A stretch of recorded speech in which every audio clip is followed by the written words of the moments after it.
What's going on, Dolphins? It is your boy Dillon, and I'm making this video today because I want to give you guys some updates. There have been some updates on the status of the NFL season. Obviously, things have been, very up in the air, but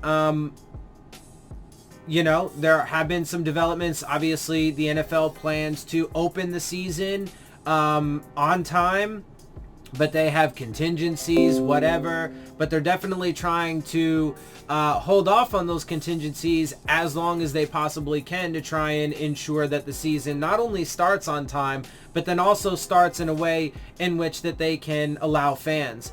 The Miami Dolphins and Hard Rock Stadium have put out plans for social distancing and such, which I think is foolish. I don't think you can do that. Even if you make people wear masks and shit like that, which is still pretty impossible, because even if you make them at first, they'll take them off at some point. You got concession stands, you got bathrooms, you can do your best, but it's impossible. It just really is. Even with a much lower capacity, it's silly to me. I've told you guys that, but they have plans. And, to do that, Ron DeSantis of Florida has just opened up Florida for sports, and they can resume. There are some states, Arizona is doing that as well. So sports are going to start getting back to it as well. And, states all around the country are opening up, even though this thing has not even close to slowed down, even though we still don't have enough testing. We don't know the scope of it still. We still have never caught up and are still continuing to play catch up, yet continue to fall further and further behind. So it's a massive disaster, and it's only going to continue to get worse all around because of these incompetent, greedy assholes that lead our country. But it is what it is, and they're trying. So let's get into it, though. Let me get into the actual meat and potatoes of the news of what the NFL is doing. So first of all, I want to let you guys know about how they are extending the virtual off season, and then I'm also going to let you guys hear a little bit from apparently there are some concerns from coaches about this whole situation. So let's get into it. NFL extends virtual offseason through the end of May amid COVID-19 pandemic. The NFL's virtual offseason will now continue for 2 more weeks amid the ongoing COVID-19 pandemic, according to ESPN's Adam Schefter. The league had initially reached an agreement with the NFL Players Association to conduct all offseason business remotely through May 15th. The pandemic has presented obvious problems for teams in terms of their preparations for the 2020 season. They were unable to perform their usual scouting ahead of the NFL draft, and incoming rookies can't work out with their new teams to build an on-field rapport. Players are also left on their own to train and make sure they stay in shape, which isn't easy in the context of ensuring an entire roster is aligned on the same general exercise and nutrition regimen.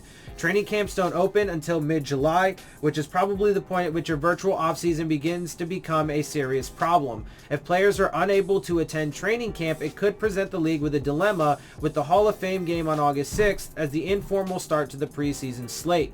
The NFL released its full regular season schedule on May 7th. Although the league hasn't delayed the start of the season, sports business journals John Orand and Ben Fisher reported officials were putting contingencies in place with regard to the schedule and the event it needed to push any games back. And so I've been saying these things for a while. One, it's good that they have contingencies, but they're clearly their prime directive is clearly at all costs get things open. And with the direction that the country itself is going in, I wouldn't be surprised at all if they succeed in that endeavor. Which will be a total disaster, but they are pushing in that direction. But, as I also have been saying from the beginning, I do think that they should push it just as far as the virtual workouts and off-season program can go. Because as soon as they hit the point of training camp, it's going to be a massive problem. And look, frankly, at this point, from my perspective and how closely I've been tracking it, I really don't think that they should even have a season at all. I think that we're way, past that point at this point because of the trajectory that we're on with this thing. But look, I'm still cool with them, doing the virtual off season, but once we get to training camp, if they start trying to push this, like, for real and get teams together. I mean, the Falcons apparently are talking to the Dolphins and the Bills about doing joint training camp. Like, I mean, what? I don't understand what's wrong with these fucking people, but okay. Like, I know what's wrong with them. Capitalism's what's wrong with them, and greed and money and the machine and making sure that it chugs away is more important than human lives and shit like that. So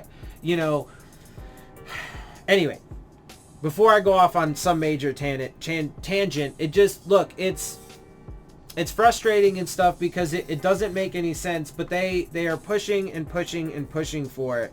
But look, I think it's going to cause, some serious issues going forward. Anyway, aside from that though, real quick, I mean, look, if the season, on the other hand though, if the season does get canceled, or if, things get pushed back, or even the simple fact that they're currently having to do virtual off-season stuff, right? Because right now, well, maybe not right now. I'm not sure exactly when OTAs and stuff would have been, but I'm pretty sure they would have at least had, like, rookie orientation and stuff like that, rookie mini camp. I'm pretty sure that would have occurred by now. That's usually pretty short, within a pretty short order after the draft, and we've already been, removed from that for a couple weeks. So, they would have at least started to meet in person by now, and, it does hinder the development of these guys. And I personally, and I know some people, there have been some articles and stuff written about it, about how, like, I think that they personally mismanaged it. I don't think they should have taken a long snapper in the draft, taken him on as an undrafted guy. I don't think they should have taken that corner in round 1. I would have taken the top safety in the draft, as you guys know.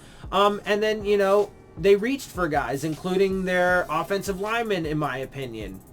And not only that, but there are several guys that have, significant injury histories, including Tua. So I have tons of concerns, already. But the fact, and, pretty much all new coaching staff, pretty much, all new systems. So, like, the fact that they're not able to do anything in person already is making things difficult. They can manage it, pretty well for a little bit, but absolutely, when it gets to that point of training camp, it's just not going to work anymore. So I'm very interested to see how aggressively the NFL is going to push to open things up and get teams, practicing when it gets to that point. And I mean, I think it would be a disaster, but it's going to be interesting to see how aggressively they do that, or, if not, what their contingency plans are. All right, and so I want to go through one more quick article because there is a little bit more that goes into this. I told you there are some coaches around the league that are apparently concerned with, the projection of this thing, where it's going, and so on and so forth. So in this article, they talk a little bit about that. And so it's an article, Mike Freeman's 10-point stance. He includes a few different topics in here, but we're going to focus solely on the stuff related to this. So it's becoming clear to coaches in the NFL that there will indeed be a 2020 season. Okay, so again, apparently the NFL and coaches and these teams seem pretty confident that there will be a 2020 season. Again, I think that's, especially with the plans that I've seen that they have, I think it's going to be a disaster, but okay. Despite the COVID-19 pandemic raging across the world, the NFL intends to get teams on the field at some point this fall. The league made that abundantly clear when it announced its full schedule late last week, but not everyone in the NFL is as thrilled as football fans. As one NFC assistant coach explained, most coaches think there will be a season, but a lot of us are also really nervous about it. Not about whether games will happen, mind you, but nervous about what will happen after games are played. The coach explained that players and coaches want to play, but some are also extremely worried about the risks they are taking with their health. And they absolutely should be. Just real quick before I even get into this, let's note that last year, right? So I've made plenty of comments and commentary about the changes in the Dolphins coaching staff, including the changes that happened last year, right? And how Brian Flores fired his offensive line coach, 2 of them now. In fact, he fired the first one because he wouldn't put Michael Dieter and Shaq Calhoun in there. And then the next one comes in, puts those guys in. Michael Dieter played like the whole season and was hot garbage, but they made sure to leave him in. Shaq Calhoun actually turned out to be, one of your better offensive linemen, but they kept putting him on the inactives list. And then he fired his offensive line coach again. So those are issues. And those fall squarely on him. And even to some degree, you could say that Jim Caldwell was a bad hiring choice, only on a very slim margin but I'm not even going to get into that because honestly, there's no way he really could expect that his health issues were going to be there. So it's unreasonable to place on him. You could try and make that argument, but it's really just not fair. That's not something that is Brian Flores' fault. But having said that, it was another coach that left the program from the list of coaches that he picked, and that did cause, some problems. Anyway, point is, we had a coach that left for health reasons last year, and he was an older guy, and that's part of it, right? He's an older guy, so over time he developed, whatever, and it became an issue, and that's what happens a lot of times as you get older, right? Anyway, but keep that in mind as we continue on with this. So he said some older assistant coaches, those in their 60s, are especially concerned because of the evidence that the coronavirus hits older people particularly hard. They're actually finding a lot of data recently that it does cause considerable issues within children as well, but that's a side note. The point here is that put that into perspective. So let's say, hypothetically, and people were even talking about Jim Caldwell coming back to the Dolphins this season. Now, I don't believe he is, but let's say he did. He just had those issues last offseason. So what if he came back, and then what if the team gets, practicing in the fall when, first of all, we don't expect it, or I personally don't expect it to slow down throughout the summer because of how states are prematurely opening up, etc., etc. But all of the experts are saying that they expect it to have a vengeful comeback in the fall, in the winter time, when flu season, peaks back around, the sick season, right? When people generally tend to get sick. And so, I mean, the timing is going to be absolutely atrocious. So what if they did that? What if Jim Caldwell was there? What if he caught coronavirus? The likelihood of him dying from it is substantial.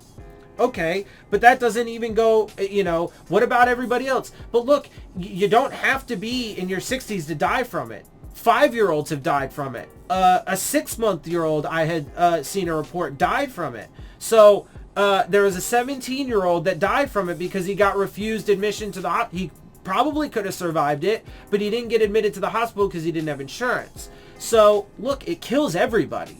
Right? So the players, and we've had some players now, Von Miller had it, right? He's recovered, thankfully, from what we can tell, but he had it. But what if it spreads? What if half the team got coronavirus? Half of the team, okay? 50% of the team. So 25 of the, 25 to 28, or 30, if you include practice squad, or in training camp, motherfucker, there's 90 fucking players. So what if you have half of that, 45 of those guys, and half of the coaching staff get it? Not everybody, unfortunately, is going to survive it. It's just not going to happen. There will be people that die. So what if, God forbid, Tua gets it? And what if he doesn't fucking survive? What happens then? I mean, like, anyway. It's absurd. Let me just continue on with this. And it's like, sometimes I don't know what to say because, like, people's stupidity is just blows my mind. Anyway, across the league, the coach added, numerous coaches have been having serious conversations with their families and are wondering if it's worth returning once the NFL season begins. He wouldn't be shocked if a small number of assistants decided to stay home this coming season. So that presents yet another problem, and one that actually is reasonable and could come about. If the season does go about, some of the coaches might just be like, yeah, fuck this, dude. I'm not going in. I'm not going to take a fucking risk with my health. So then what if your coaching staff, you lose guys on your coaching staff because they just refuse to come in because they don't want to take a chance of getting sick and die? I mean, look, okay, and so real quick, I told you guys, and look, there's no way I could have predicted this very specific thing. But this is part of the reason why I told you guys their whole tanking philosophy and the massive gamble that they are taking doing all of this and everything that they've done since the start of last offseason is not worth it, because there are so many things that could happen. I've been saying this since the beginning. We don't know. There are so many unknown factors, right? Part of it earlier on was maybe there could have been a lockout in 2021 and maybe there wouldn't be a 2021 season. That possibility has lessened significantly, but now there might not be a 2020 season. But even if there is, I mean, it could be riddled with so many fucking issues. And I mean, anyway, like I said, it still blows my mind because apparently like 75-80% of the fan base still thinks this is the right direction. Okay, I hope so. I really do, but they need to prove it. But unfortunately, they are already starting out in a massive hole and have a huge mountain to climb already. But then on the horizon, there are just numerous fucking things that can throw this all into whack. Now, real quick, if there wasn't a 2020 season, that actually health-wise, very specifically health-wise for Tua, that could be the best thing for him, because then it would be like a de facto forced upon red shirt season. The downside is there wouldn't be football, so he wouldn't be learning the system, etc., etc. Maybe he would on his own. Maybe they would do fucking Zoom calls or whatever, blah, blah, blah. But it certainly wouldn't be like, red shirting in an actual season where games are played, where you can watch things on the field, etc., etc. So there's an upside to that and a downside to that. Very specifically for his health, it would be good. But otherwise, probably not so good when it comes to like the development and so on and so forth. So there are just problem after problem after problem that can and will arise. So anyway, again, let me just finish this so we can wrap it up. The concern is legitimate. While the NFL can and would take extensive precautions such as regular testing to protect players and other team members, these coaches aren't stupid. Testing doesn't prevent the virus from spreading. Real quick, let's just note that. So the average American can't get testing. Let's note that the average American can't get testing unless they have extreme symptoms in a lot of cases in this country. But the White House, all of the staff there gets tested every single day. And I think they should, but I think that there should also be an abundance of testing that everybody can get a hold of no matter what, if they feel there's any concern that they have it. And also, if you were going to do something like open the NFL, they should absolutely have testing every day. I would even say maybe potentially even multiple times a day. Why? Because, for example, Katie Miller, the press secretary for Vice President Mike Pence, has coronavirus. It's a couple days old, that news, but the day she got it, she got tested that morning and was tested positive. The day before, as I mentioned, because they do testing every day, she tested negative, right? So she was testing negative, day after day after day, and then just all of a sudden, one day, she tests positive. But at that point, it's already too late because you probably spread it to fucking half the fucking White House. Which, hey, me personally, they're a bunch of assholes that caused a lot of this fucking destruction and unnecessary death to begin with. So I'm not saying anything, I'm just saying. But, that aside, I mean, it's just stupid. So, they could test all that they want, but that's not going to prevent an outbreak from happening.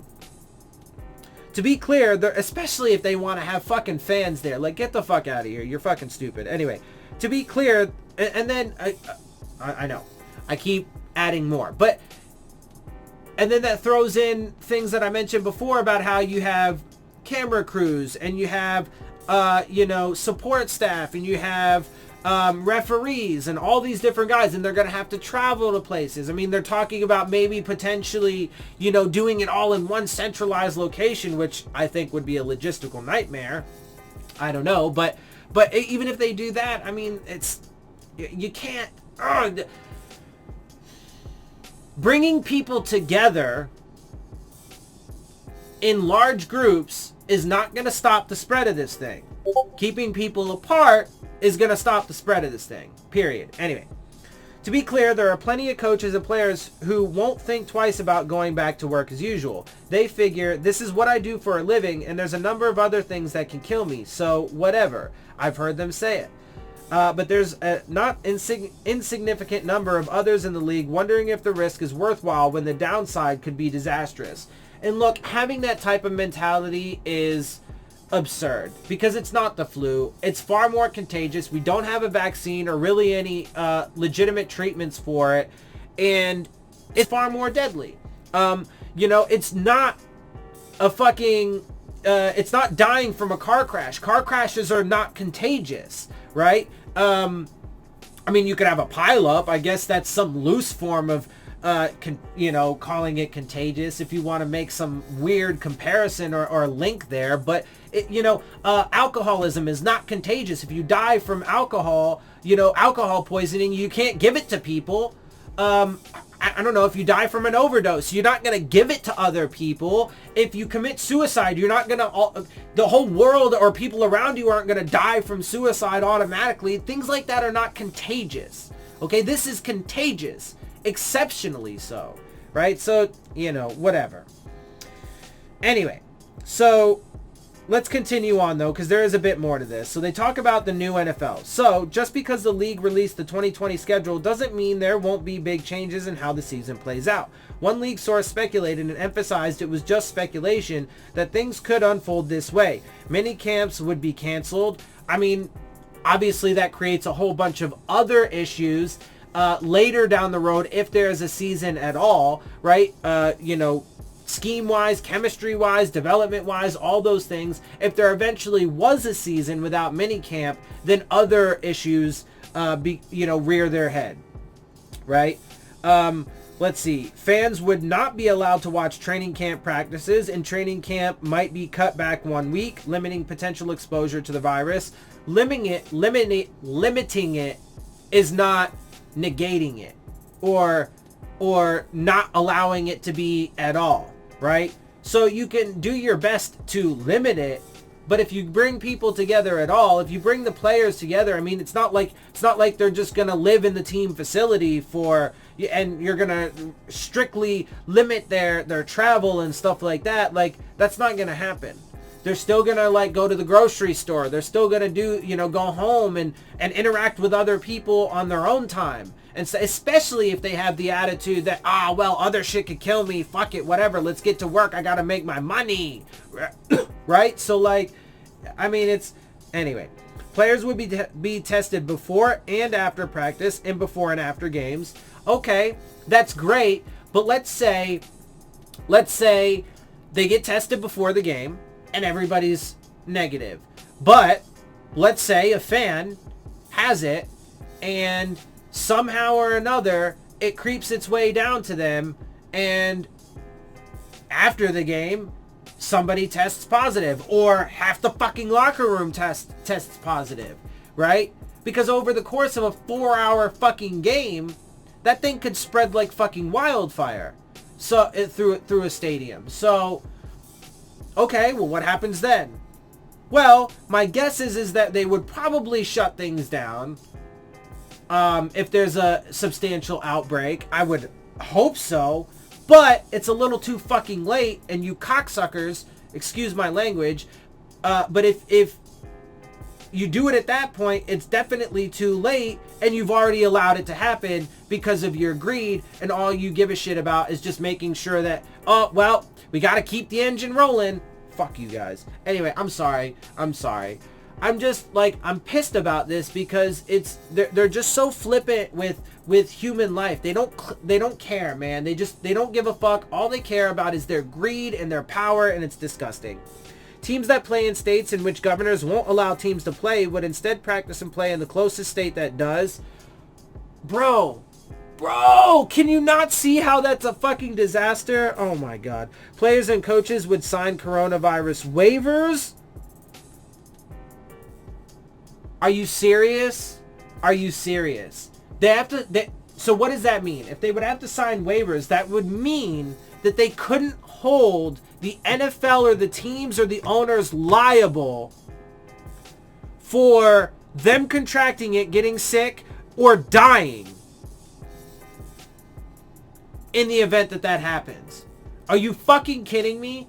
I mean, we already know that the government is trying to put in protections for all of these big corporations like, let's say, Amazon, who's forcing their workers into fucking factories or meatpacking plants, right? Where there are outbreaks happening, but they want to make sure that there's no liability on the part of the corporation in case people get sick and die or have massive medical bills. It's fucking disgusting, but okay, whatever. And there would be no fans at the stadium for the Super Bowl. Really? But you're going to have fans in stadiums the whole fucking time, and somehow it's magically not going to cause an outbreak, and then you're going to be good by not having fans at the Super Bowl. And if by some fucking miracle there was not an outbreak at any of these games the entire fucking season, do you really think that they would then be like, oh, we're not going to have fans at the Super Bowl? When we've had the entire season with no outbreaks, but there have been fans present? Oh my God, no. We have to get fans at the Super Bowl. We just absolutely have to. Why? Man, because look, it was such a success, and we gotta make sure that there are fans there, so when on the cameras the stadium's not empty and people are cheering and the crowd gets loud and there's so much hype and excitement, and we could sell more, we could sell tickets, oh my God, and concessions. Like, get the fuck out of here. Anyway, one more little piece to this. Testing is crucial to the NFL's return to play. Overall, that's wise. The problem is that some tests can be unreliable. Okay, and so that means you shouldn't do it. If you don't have reliable tests, if you don't have, if you don't have fail-safes, contingencies, if you're not, look, it's impossible. They can't do it. There are too many things that could go wrong, too many ways for it to sneak its little ugly head in there and cause an outbreak within a stadium or within a facility or whatever. There are just too many fucking ways. I mean, Jesus Christ, someone with the fucking virus could walk past the motherfucking practice field and breathe in at them, and somebody could fucking get it. I mean, like, obviously they would have to be relatively close to people, but I'm just saying, like, theoretically, even that's possible. So, like, it's okay. That could be a massive problem. If the league relies on testing and even a fraction of those tests provide false negatives, then a player or a number of them could slip through the NFL's virus security net. Furthermore, what happens if a player tests positive? I can tell you these are among the core issues that the NFL hasn't yet resolved. What if, say, a defensive lineman tests positive? Do you quarantine only that player, the defensive line, the offensive lineman he went against? The NFL surely will examine everyone around the player. Since everyone will be getting tested anyway, the NFL will say that a player testing positive isn't catastrophic. I mean, what?